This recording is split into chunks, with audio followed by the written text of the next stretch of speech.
السلام علیکم ویورز، میں ہوں رافیہ اور آپ کو خوش آمدید کہتی ہوں اپنے چینل پہ۔ آج کا ہماری ویڈیو کا ٹاپک ہے ویلنٹائنس ڈے۔ آج اس ٹاپک میں ہم بات کریں گے کہ اسلام میں اس کی کیا حیثیت تھی اور ہے۔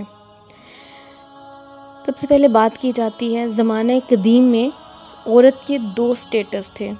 ایک تو باعزت خاندانی خاتون جس کے ساتھ جنسی تعلقات قائم کرنے کے لیے باقاعدہ نکاح کیا جاتا تھا، دوسری منڈیوں میں بکنے والی قابل خرید و فروخت عورت جس کو لونڈی کہا جاتا تھا۔ لونڈی کا سٹیٹس یہ تھا کہ جو بھی اس کا ریٹ لگا کر اس کو خرید لیتا وہ اسی کی ہوتی اور اس کے ساتھ اس کا مالک بغیر نکاح کے جنسی تعلقات قائم کر سکتا تھا۔ اسے تقریباً قانونی حیثیت حاصل تھی۔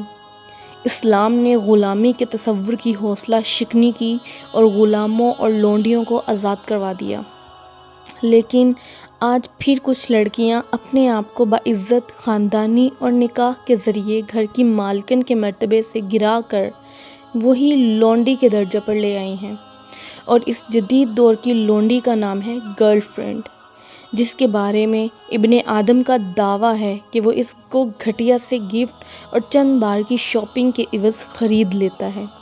سوچنا عورت کو چاہیے کہ وہ نکاح کر کے گھر بسانا چاہتی ہے یا گرل فرینڈ بن کر کسی کے لیے ٹائم پاس بننا چاہتی ہے۔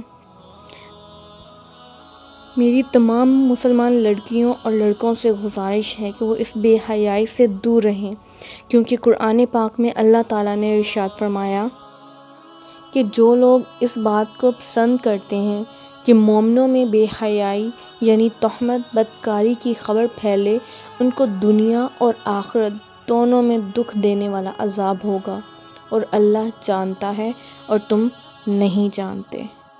اور ایک جگہ پہ صحیح بخاری اور صحیح مسلم کی حدیث میں آپ صلی اللہ علیہ وآلہ وسلم نے ارشاد فرمایا، جب تم حیا نہ کرو تو جو جی چاہے کرو، کیونکہ جب انسان میں حیا ہی نہیں رہے گی تو وہ سب برائیاں برابر ہیں۔